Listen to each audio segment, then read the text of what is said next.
जितनी भी जिल्लतें सही हैं, जितनी विषमता का जीवन था, विष पिया उन्होंने, तब महामानव कहलाए, महानायक कहलाए। शंकर जी ने विष पिया था तो महादेव कहलाए थे। बाबा साहब ने जिल्लतों का विष पिया तो महानायक कहलाए। हम कल्पना करें कि एक छोटा सा बालक जिसके माँ बाप 5 साल की उम्र में स्वर्ग सिधार गए हो और अपने माँ बाप की 14वीं संतान के रूप में अभाव का जीवन रहा, जैसे स्कूल में पढ़ते थे घड़े का पानी नहीं पी पाते थे, लेकिन किशोर मन था, बालक मन था। क्या क्या झेला उन्होंने, जब झेला तो एक संकल्प लिया कि लोग कुत्ता बिल्ली को तो प्यार करते हैं लेकिन इंसान इंसान में भेद करते हैं। मैं ये व्यवस्था बदल के रख दूंगा, ये संकल्प लिया था। और संकल्प का कोई विकल्प नहीं चुना, संकल्प का माध्यम चुना तो शिक्षा को चुना। इतनी शिक्षा पाई कि ये कहते हुए हमें गर्व होता है कि उस दौर के जितने लोग थे राजनेता, उनमें सबसे ज्यादा कोई पढ़ा था तो बाबा साहब भीमराव अम्बेडकर। 36 डिग्रियां लेना मामूली बात नहीं होती, तभी तो हिंदुस्तान के संविधान को लिखा है। वो संविधान जो हमें समरूपता का, सामाजिक समरसता का अधिकार देता है, हमें तमाम अधिकार देते। तो पहला ऐसा नहीं है हर वर्ग को दिया है। बाबा साहब ने सबसे पहले यदि व्यवस्था की तो महिलाओं के कोड ले,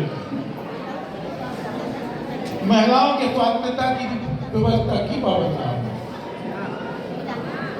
इतना सब कुछ कानून का राज स्थापित करना बहुत कठिन था। तो आज हम आप सांस ले रहे हैं, हम आप जी रहे हैं, हम आप तरक्की कर रहे हैं। स्वाभाविक है हमारे बुजुर्ग जितना पढ़े उससे आगे पढ़ रहे, हम जाने हमारे बच्चे पढ़ेंगे। स्वाभाविक है तरक्की हम उसी संविधान के तहत कर रहे हैं। और बाबा साहब का संविधान, बाबा साहब का संकल्प, ये दोनों हमारे जीवन के लक्ष्य होना चाहिए।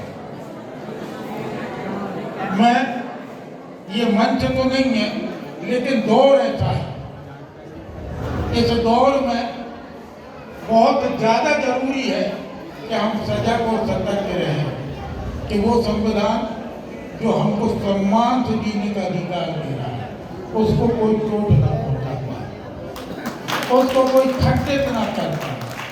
क्योंकि सीधा का है तरक्कियों के दौर में उसी का जोर चल गया, तरक्कियों के दौर में उसी का जोर चल गया, बना के अपना रास्ता जो भीड़ से निकल गया। इसमें कोई दो मत नहीं। क्या अनुसूचित जाति वर्ग की समाज है अपने बलबूते पे, अपनी योग्यता क्षमता के बलबूते पे, विरासत में धन दौलत तो है नहीं। यदि विरासत में कुछ मिला है तो अपने बुजुर्गों के संस्कार, कुछ मिला है तो विरासत, और उसी के बलबूते पे हम आप सब अपना स्थान बना रहे हैं, उसी के बलबूते पे बना रहे हैं। और इसलिए मेरा अपना मानना है कि और कोई भी हो, लेकिन जज्बा बिल्कुल स्पष्ट होना चाहिए। हम संघर्षशील लोग इसलिए हैं कि हमारे बुजुर्गों ने हमें यहाँ तक पहुँचाया, संघर्ष करके पहुँचाया, विरासत में कुछ नहीं लाए, संघर्ष के बलबूते पे हमारे वजूद को तैयार किया। इसलिए हौसला होना चाहिए कि तूफानों से आग मिलाओ, सैलाबों पे वार करो, तूफानों से आग मिलाओ, सैलाबों पे वार करो और मल्लाहों का चक्कर छोड़ो, तैर के दरिया पार करो। ये जज्बा होना चाहिए। आपने इस मंच पे बुलाया, मेरा सम्मान तो आप पूरी समाज ने उस दिन कर दिया था जब मुझे भाई और बेटे के रूप में भर भरपूर आशीर्वाद दिया।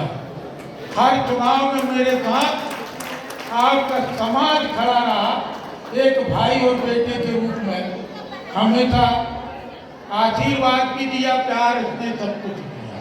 मैं तो वैसे भी ऋणी हूँ और जहाँ कहीं किसी भी प्रकार के मेरे सहयोग की आपको कहीं आवश्यकता हो तो आप यकीन जानिए, आप एक कदम की उम्मीद करेंगे, मैं 10 कदम आपके साथ।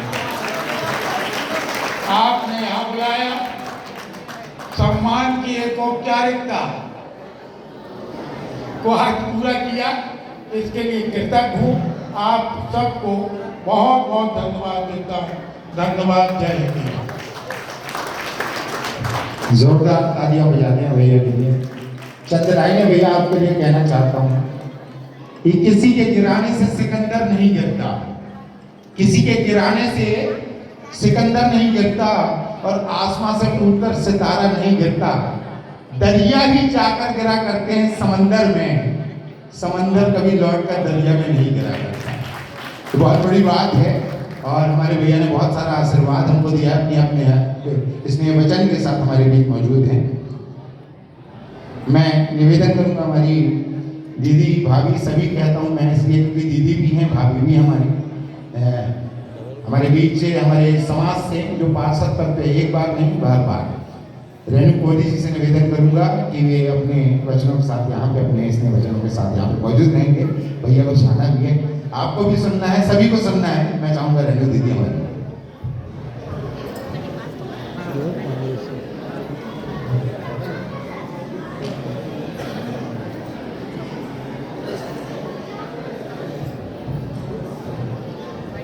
बोलिए जय झलकारी, जय कबीर। आज कोली समाज के इस गौरवपूर्ण कार्यक्रम में मंच पर उपस्थित इस विधानसभा के लोकप्रिय विधायक माननीय चाचा श्री लखन घंघोरिया जी और मंच पर विराजमान हमारे प्रदेश से पधारे सभी अतिथिगण, सम्मानीय मंच और कोली समाज के अध्यक्ष के साथ पूरी टीम और कार्यकारी अध्यक्ष श्री विजय कोहली जी और मंच के समक्ष उपस्थित सभी मातृशक्ति, वरिष्ठजन, प्यारे बच्चों और भाइयों और बहनों। वास्तव में मुझे मंच पे कहा गया कुछ बोलने को, पर यहाँ जब मेरे इतने वरिष्ठ लोग बैठे हैं और मुझे यदि बोलने को कहा जाए तो ये तो वही हुआ कि सूर्य को दीपक दिखाना हुआ। मैं इनके सामने क्या बोलूँगी, मुझे तो इनसे सीखना है।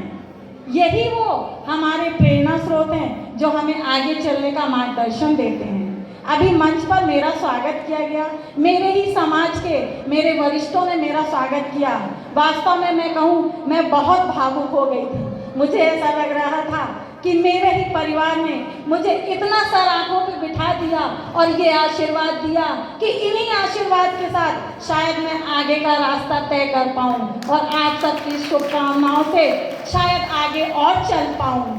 मैं भी चल रही हूँ, कहीं कदम डगमगा ना जाए। मेरे प्यारे भाइयों और पिता समान वरिष्ठों, मुझे थाम लीजिएगा और आगे तक चलने की रास्ता जरूर दिखाइएगा।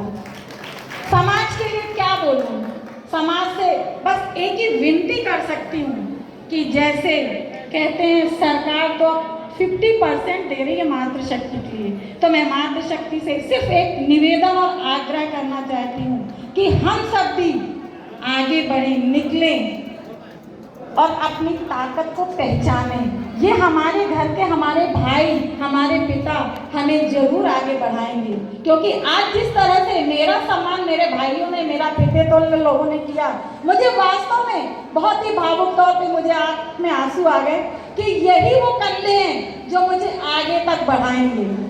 ज़्यादा ना कुछ कहते हुए आज के कार्यक्रम की हार्दिक बधाई, शुभकामनाएं। इतना अच्छा आयोजन पूरी टीम को, जो लोगों ने बहुत मेहनत की है, टीम के लोगों ने एक एक घर में जाके पत्र दिए हैं और सभी से निवेदन किया था कि इस कार्यक्रम में अवश्य आइए। ये कार्यक्रम हम और आपका है, किसी राजनीतिक पार्टी का नहीं है, ये हमारे परिवार का है और परिवार की ताकत हमें दिखानी चाहिए कि हम सब एक हैं। अरे एक मकान में भी 4 पाए होते जब वो चार पाए बराबर खड़े होते हैं तभी मकान बनता है। तो आइए मेरे भाइयों और बहनों, हम सब इस मकान के पाए बने और अपने मकान को एक सुंदर और बहुत ही प्यारा घरौंदा बनाए। इन्हीं बातों के साथ आप सबको पुनः बधाई। मंच पर उपस्थित सभी अतिथियों का सह सम्मान आदर पूर्वक प्रणाम करती हूँ। जय हिंद, जय भारत।